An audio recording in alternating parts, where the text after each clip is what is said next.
Good afternoon. Welcome. You're tuning in to the remote public scoping meeting for the 1460-1480 Sheridan Boulevard proposal.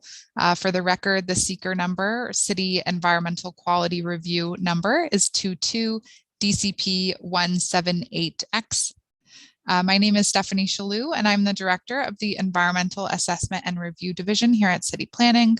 We appreciate your patience using this remote meeting format and its challenges. First, thanks everyone for taking time out of your day to attend this virtual meeting. And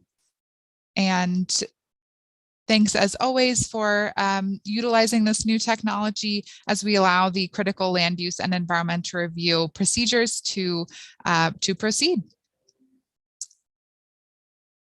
I also want to emphasize that we'll hear from all speakers today, and everyone who wishes to speak will be heard. The meeting will remain open until we've heard from all the speakers. We'll also welcome written comments on this matter and testimony through Thursday, June 23rd, 2022.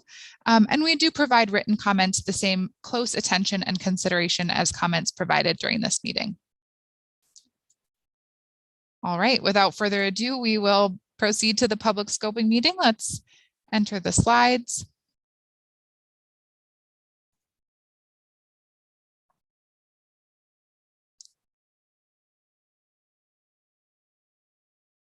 Thank you. As I mentioned, we will now proceed to the public scoping meeting for 1460-1480 Sheridan Boulevard. Again, for the record, let me note that the City Environmental Quality Review, or CEQR, application number for the project is 22 DCP 178X. Today's date is June 13th, 2022, and the time is approximately 2:02 p.m. Next slide, please.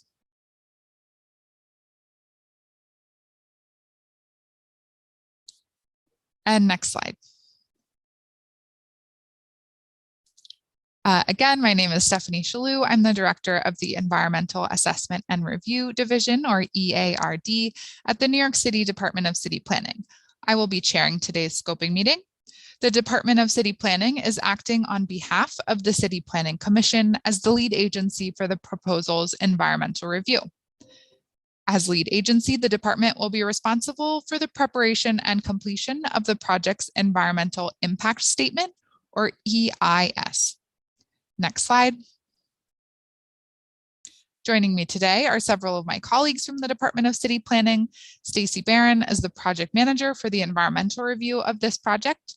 From the department's Bronx office, we're joined by Sean Brady, Deputy Director, and Geethanjali Minarajesh, the project manager for the land use application. During today's meeting, we're also joined by several members of DCP who have worked hard to assist us with this remote meeting format in the background. Many thanks to our team. Next slide. Together, we're here to receive your comments on the draft scope of work for the 1460-1480 Sheridan Boulevard proposal. The draft scope of work identifies the subjects to be analyzed in the upcoming draft environmental impact statement, or DEIS, and describes the methodologies that will be used in those analyses. I will note that the draft scope of work materials are posted online on the Department of City Planning's website. Next slide. The purpose of this public scoping meeting is to allow for public participation in the preparation of the DEIS at the earliest stage possible in the environmental review process. Specifically, scoping allows the public to help shape the DEIS before it is written. Toward that end, the department, as lead agency, will receive verbal testimony on the draft scope of work from elected officials, government agencies, the local community board, and the public. We also welcome, as I mentioned, written comments on the draft scope of work that can be submitted through Thursday, June 23rd, 2022. Next slide. At the end of the written comment period, the department will review all comments, those we hear today, as well as any written comments we've received. After carefully reviewing all comments, the department will decide what changes, if any, need to be made to the draft scope of work, and we will issue a final scope of work. It's the final scope of work that serves as the basis for preparing the draft environmental impact statement. Next slide. Today marks the beginning of the written comment period on the draft scope of work. No decisions will be made today regarding the draft scope of work. Again, the purpose of the meeting is to allow the public to provide their comments on the draft scope of work to allow the department to listen to those comments. Again, it's important for all voices to be heard. Next slide. I'll now focus on the structure of today's meeting, which is going to be divided into 3 parts. First, representatives from the applicant team will make a brief presentation describing the 1460-1480 Sheridan Boulevard proposal. Representatives from Lincoln Engineering, the environmental consultant for the applicant, will provide a brief summary of the environmental review's draft scope of work. Together, this should take about 20 minutes. During the second part of the meeting, the department will hear testimony from elected officials, government agencies, and community board leaders. During the third and final part of the meeting, we'll be receiving testimony from members of the general public. Next slide. On to a few logistics. If you do wish to speak and plan to access the meeting online using a computer or tablet or smartphone, please remember to register through the 1460-1480 Sheridan Boulevard public scoping meeting page of the NYC Engage portal at www.nyc.gov/NYC-engage. A link to join us and provide your testimony will be displayed on the landing page after you have registered on the NYC Engage portal. We'll add you to our speakers list. Next slide. When it's your turn to speak, your name will be called and you will be promoted to panelist. This will allow you to unmute your microphone and the ability to turn on your camera. There will be a short period where it appears that you are no longer in the meeting. Don't be alarmed, you will automatically rejoin the meeting as a panelist.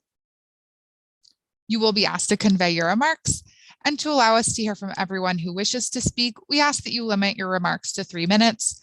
A 3-minute countdown clock will run on the screen if you are participating online. At the 3-minute mark, your time will expire and you will be asked to conclude your remarks. If you choose to turn on your camera, we will be able to see you. Next slide. An additional note of instruction for those of you joining by phone. If you wish to provide testimony via telephone, select *9 when prompted. Please listen for me to call out the last 3 digits of your phone number, at which point you'll be given the temporary ability to share your testimony. You must press *6 to unmute your telephone and we'll be able to hear you speak at this meeting. When your testimony is complete or 3 minutes have expired, whichever comes first, you must press *6 again to mute yourself. We would encourage dial-in participants who wish to provide testimony to register via phone using the dial-in participant hotline. Please note that muting and unmuting speakers takes a moment, so we appreciate your patience. Next slide. On to time limits. Speakers from the general public have 3 minutes to give testimony. There are a few exceptions to the 3-minute limit. Elected officials, for example, are given the courtesy of jumping to the front of the queue and are not limited to 3 minutes.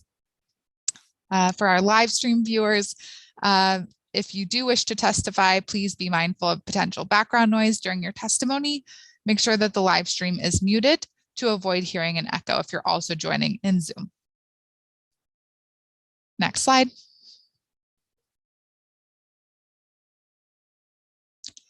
If you wish to submit written testimony, it may be submitted to the Department of City Planning. Our mailing address is 120 Broadway, 31st floor, New York, New York, 10271.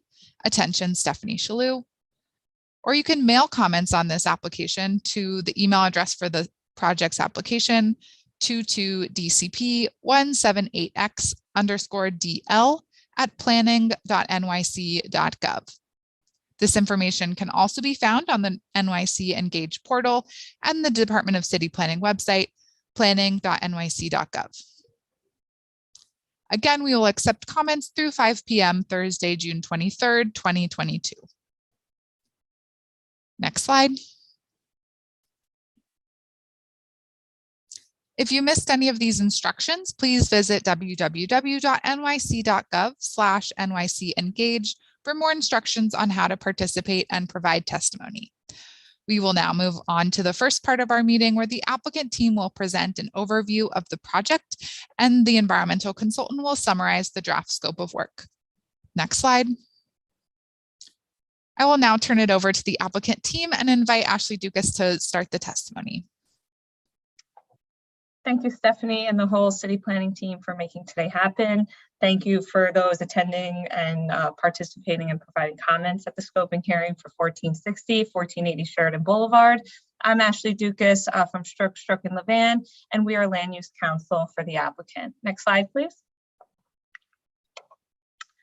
You heard from city planning, then the development team. We will run through the proposed development, the discretionary actions, and the city environmental quality review, and then we will take comments. Next slide.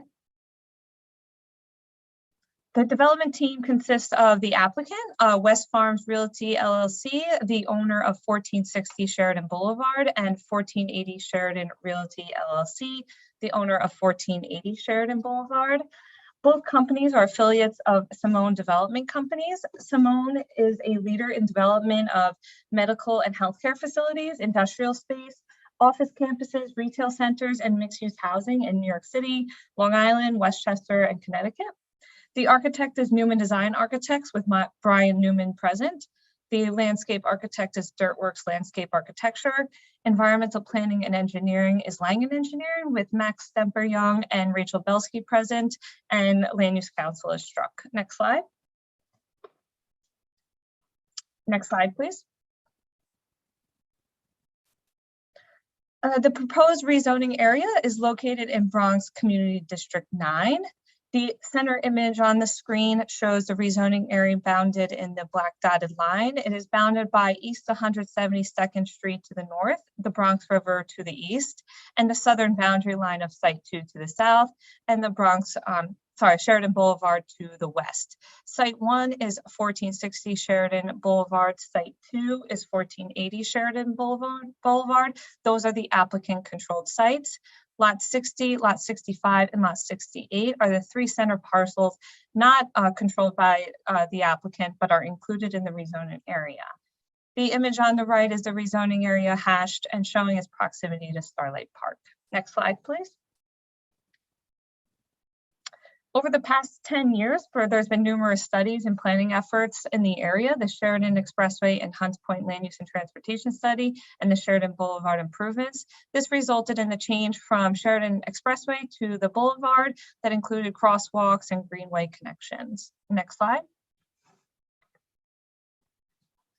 Other planning efforts included the Southern Boulevard Neighborhood Planning Study, which was led by City Planning and launched in 2016. The planning was for policy to create policies around jobs, housing, parks, transit, and public space. DCP held numerous community meetings that the applicant attended. It was heard that the key issues at these meetings were housing, access to park and open space, and as you'll see, the proposed project helps provide these things and meet these goals. Next slide. Other planning efforts and changes to the immediate surrounding area were the Starlight Park improvements. You saw the proximity on prior slides, but it's just north of the project area. And the new Starlight Park improvements include boat launch, new fields, greenway connections, and pedestrian bridges, again, just north of 1460 Sheridan Boulevard. Next slide, please. The proposed development is a 100% affordable housing project with significant open space, fulfilling a vision the city has been working on for the past 10 years, as you've seen through those studies we just went through. I'm going to pass it over to the architect, Brian Newman, that will speak how the proposed development meets these policies and details of the buildings. Brian? Thank you, Ashley. Good afternoon, all. Brian Newman from Newman Design. Next slide, please. So the project goals, as you see in front of you, were to create new affordable housing in relationship to the mass transit that exists there, buses, subways, and rails, and the existing neighborhood services that are there today. Creating a mixed-use development with active frontage along both the Sheridan Boulevard as well as the Bronx River. We want to create a new public accessible open space along the waterfront with amenities that'll complement the improvements to Starlight Park.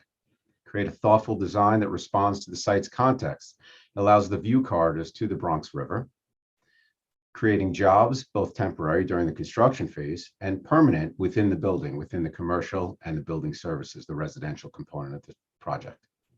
Additionally, we'll create additional tax base to support the local economy. Next slide, please. What you see here on the left-hand side is a key plan. It's the overall project site area, as Ashley has just described. We've broken it down into the two parcels, Site 1 and Site 2. We have here Site 1, which is the northern portion, which is 1460 Sheridan Boulevard. To the plan north, or the top of the page, would be the Bronx River. At the bottom of the page is the Sheridan Boulevard. Just to the left would be East 172nd Street, which is now a map street, no longer a map street, and is now essentially an extension of Starlight Park, directly immediately to the left of our building number 1. You can see the overall massing here. It's somewhat of a U shape, opening out towards the Bronx River. The Shore Public Walkway for approximately 40 feet runs along the east side, or the top of the page, connecting to Starlight Park and bringing people down towards the south. The mass of the building is a 7-story building, sort of a tower on a base. On the south side, that massing has been shifted to be offset from the existing Compass building. It's another multifamily residential building on the other side of the Sheridan Boulevard. This way it alleviates any type of corridor effect or shadows. The base is 7 stories, as I just had mentioned. It steps up to 10, 20, and eventually 24 stories on the southern portion. Additionally, you can see on the right-hand side of the massing, it steps down towards the river. There's an additional public access for 35 feet on the southern side, or the right-hand side of the site, which aligns with the Compass Grand Stairs that are exterior stairs accessible to the public. Next slide, please. Site number 2 is the southern portion, as you can see on the left-hand side in the key plan. It's composed of 2 additional buildings. On the left-hand side, or the northern portion of site number 2, is the prolongation of Jennings Street. It's approximately 50 feet wide, and that's the upland connection. This will allow not only a view corridor, but also public access from the Sheridan Boulevard down to the Bronx River, and brings pedestrians and public through the site down to the Shore Public Walkway, which again is approximately 40 feet, running parallel to the Bronx River. And that's the connection, as I had mentioned before, to the northern site at 1460. Between the 2 buildings, there's a second view corridor, which is open to the public, which is approximately 60 feet wide. It allows the public, again, to access the site through the center of the site, walks down through the middle of the site, bringing them down again to the Shore Public Walkway. Both buildings are, again, a tower on a base, approximately 7 stories at base, working its way up to 24 stories. The left-hand side, or building number 2, the northern building, that tower is more on the north portion of the building, as you can see depicted in this image here. And the right-hand side, or the southern portion of the building, building number 3, that tower on a base is more centrally located on that particular massing. You can see again, it steps down towards the Bronx River, as indicated or as previously discussed on 1460 site. Next slide, please. So in total, the proposed development is comprised of approximately 866,000 square feet, which will yield approximately 970 units. Site 1, which is 1460, approximately 304 dwelling units. Site 2, 666 dwelling units. All 970 dwelling units across both projects in total will be 100% affordable. There will be approximately 21,000 square feet of retail within the 3 buildings. And within the project, there'll be approximately 20,000 square feet of parking, resulting in 100 parking spaces.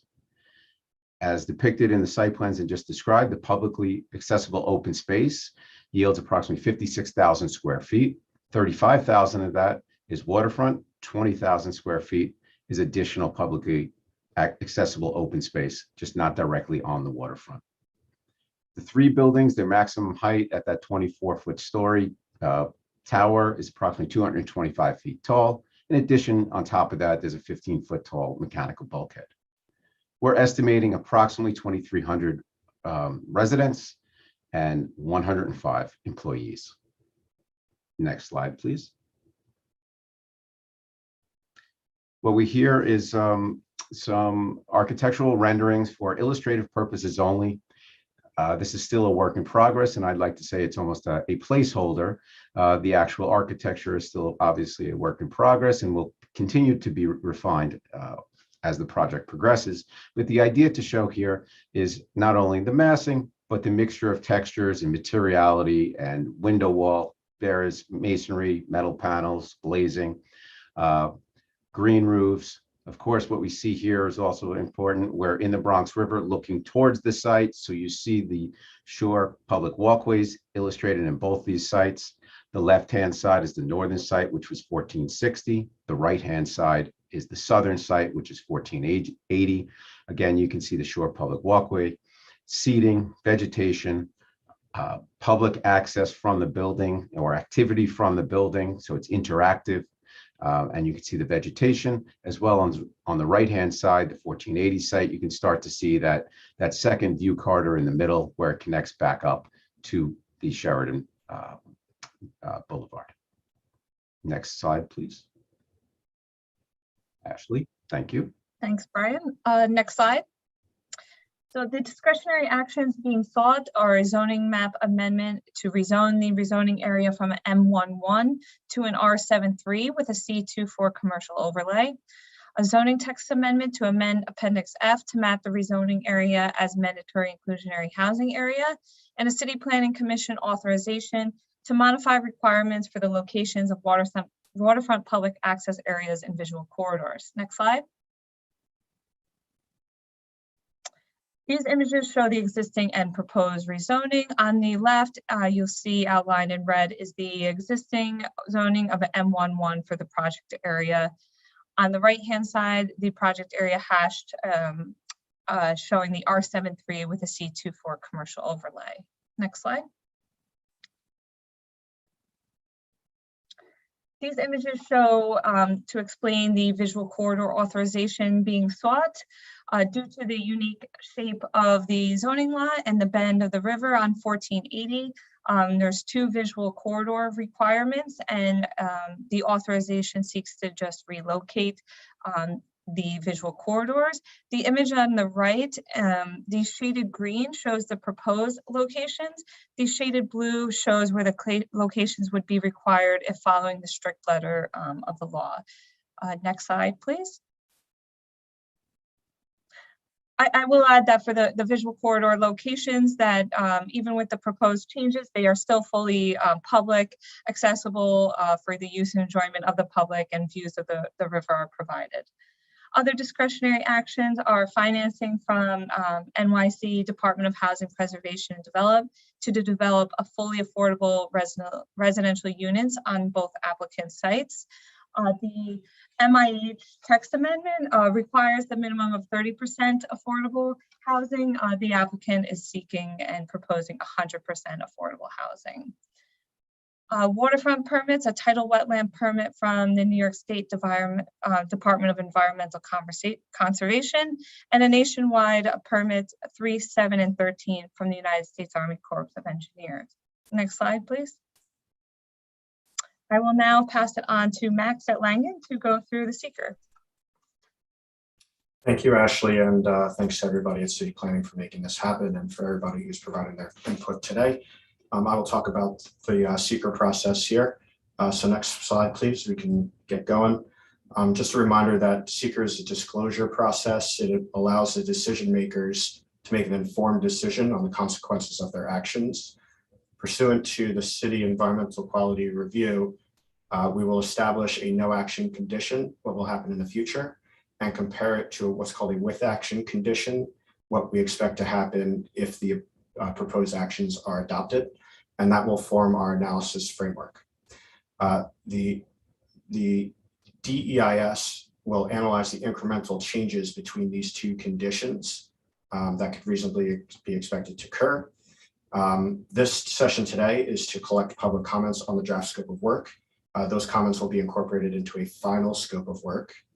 And the final scope of work will inform the analyses going into the draft environmental impact statement that we will be preparing on behalf of the applicant. A final scope of work will also be published before the draft EIS is published. And once the draft EIS is published, there's also another comment period for the public to provide comments, and comments received during the draft EIS hearing will be incorporated into a final EIS before the decision makers choose to approve or deny the project. Next slide, please. As Ashley mentioned, there are 3 intervening lots between the applicant's 2 development sites.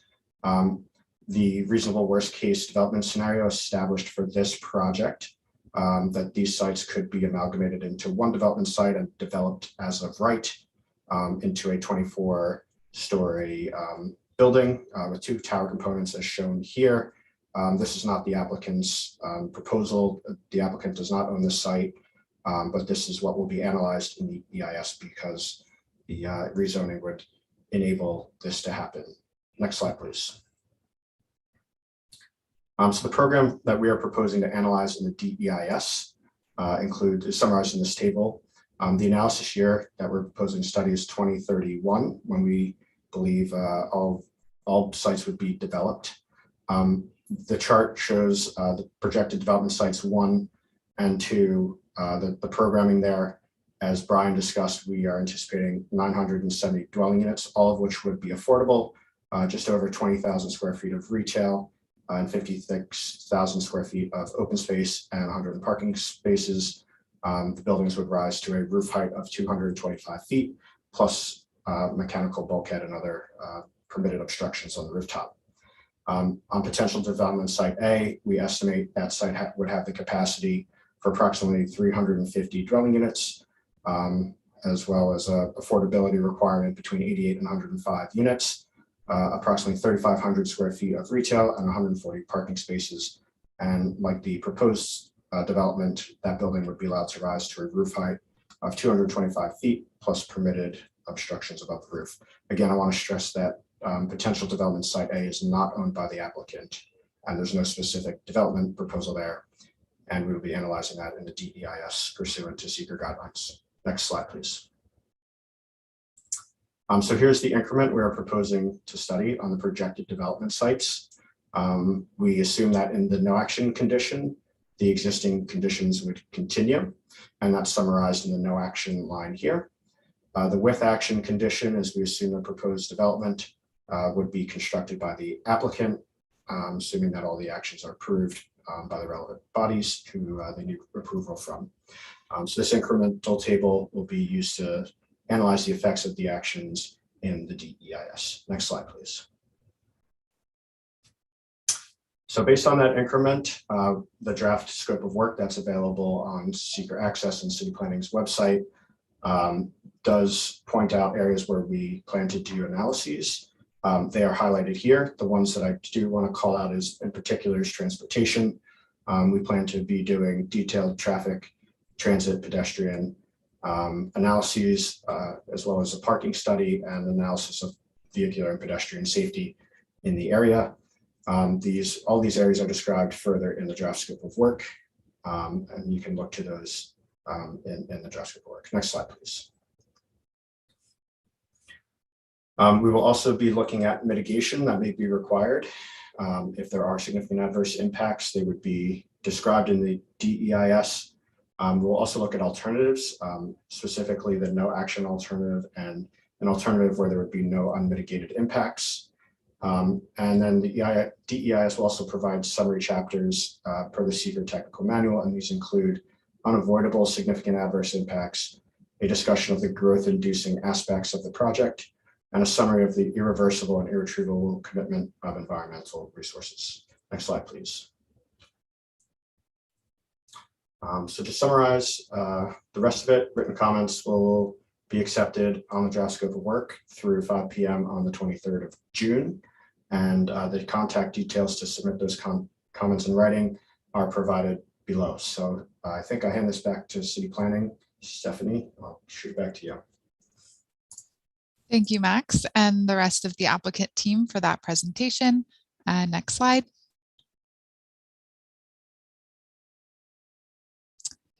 Okay, we will now move on to part 2 of the meeting. At this time, we will receive comments and testimony from elected officials, community board leaders, and representatives of government agencies. I'm checking with my colleagues in the back of the house, but I do not believe that there are any speakers registered in this group. Just wait one moment to confirm. That is correct. Thank you. So we will now proceed to part 3 of this public scoping meeting, where members of the general public are invited to speak up to 3 minutes. As we have here, the 3-minute time tracker will start when you begin your testimony. So we will display that. When it's your turn to speak, your name will be called and you will be promoted to panelist. Again, this will allow you to unmute your microphone and the ability to turn on your camera. There will be a short period that it appears that you are no longer in the meeting. Don't be alarmed. You will automatically rejoin the Zoom meeting as a panelist. Please remember that after the 3-minute mark has elapsed, you will be asked to conclude your remarks. And if anyone experiences technical issues that don't allow them to speak, we'll pause, move to our next speaker, and troubleshoot in the background. We do have how-to guides and protocols available on the NYC Engage website for assistance. And as always, the number that we displayed at the beginning, you are welcome to call for assistance, 877-853-5247. And when prompted for a meeting ID, dial 618-237-7396. When prompted for the password, dial 1. All right, we will now move to our speakers who've registered online. Our first speaker here is Sinead Wadsworth. We will promote you to a panelist, and then you will be able to unmute and turn on your camera if you wish. Hello, can you hear me? Yes, we can. Please begin your testimony. Hello, good afternoon, everyone. My name is Sinead Wadsworth. I am one of the business representatives for the New York City District Council of Carpenters. I represent 20,000 plus members, and we'd like to take this opportunity to share our opposition for this project. As a Bronx resident and Community Board 9 member, coming out of this pandemic, the Bronx deserves better opportunities. Simone Development has not committed to responsible development. None of their projects include labor standards and don't provide apprenticeship opportunities for undeserved young adults who desperately need careers in this very moment. I hope that labor standards be included in this project and that Simone Development engage with local stakeholders before this project is approved. Thank you so much. Again, my name is Sinead Wadsworth, and I am a representative for the New York City District Council of Carpenters. Thank you so much for your testimony.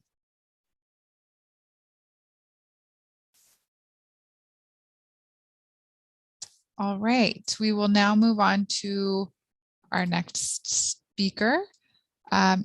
It does not appear that we have any other registered speakers at this time. I will now check if we have any attendees who have joined via phone. Does not appear that we have any dial-in participants joining us today.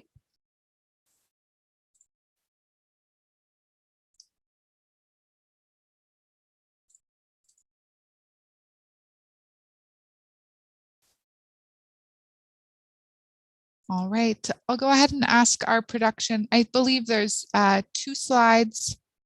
We have our break slide.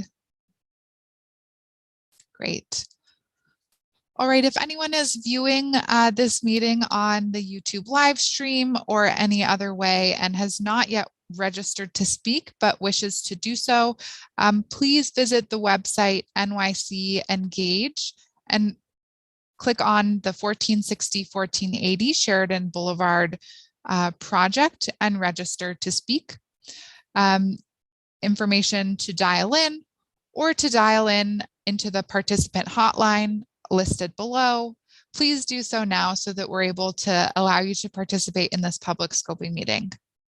We'll now wait approximately 5 minutes for anyone who does wish to speak to complete the registration process in order to make sure that we hear all voices who are interested in speaking today.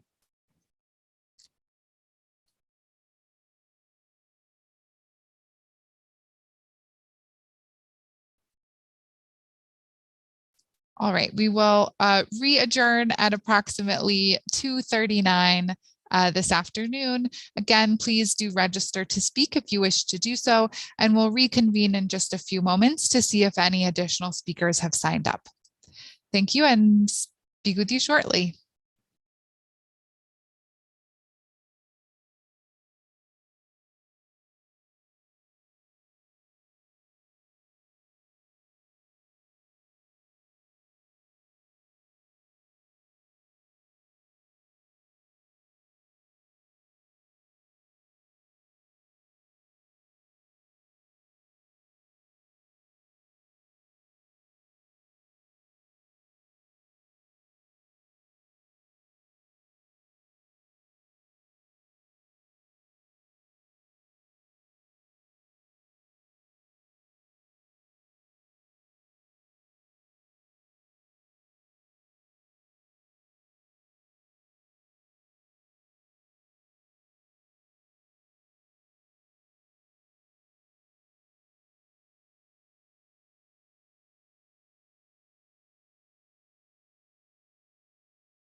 Good afternoon and welcome back. Again, you're tuning in to the remote public scoping meeting for the 1460-1480 Sheridan Boulevard project.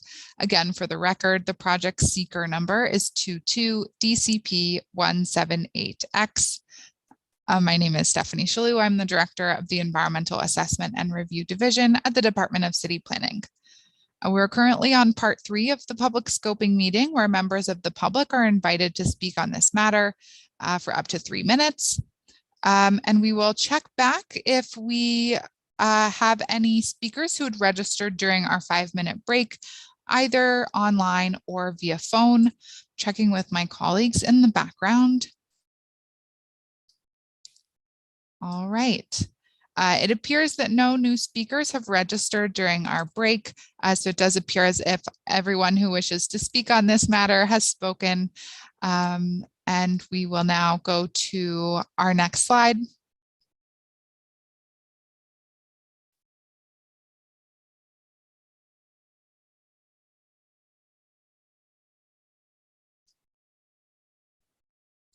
If no one else wishes to speak at this time, we'll move to closing the public scoping meeting. Again, if anyone had difficulty providing testimony today, please recall that you can submit written testimony either through the NYC Engage portal, through DCP's website, by emailing or mailing comments to the Department of City Planning. The comments can be emailed to our email address here at 22DCP178X_DL@planning.nyc.gov, or mailed to the New York City Department of City Planning's Environmental Assessment and Review Division. Attention, myself, Stephanie Shalou, Director, located at 120 Broadway, 31st floor, New York, New York, 10271. Again, just to reiterate, the deadline for submitting written comments will be 5 p.m. next Thursday, June 23rd, 2022. The time is approximately 2:42 p.m. and this scoping meeting is now closed. Thanks everyone for your participation today, and I hope you have a great afternoon.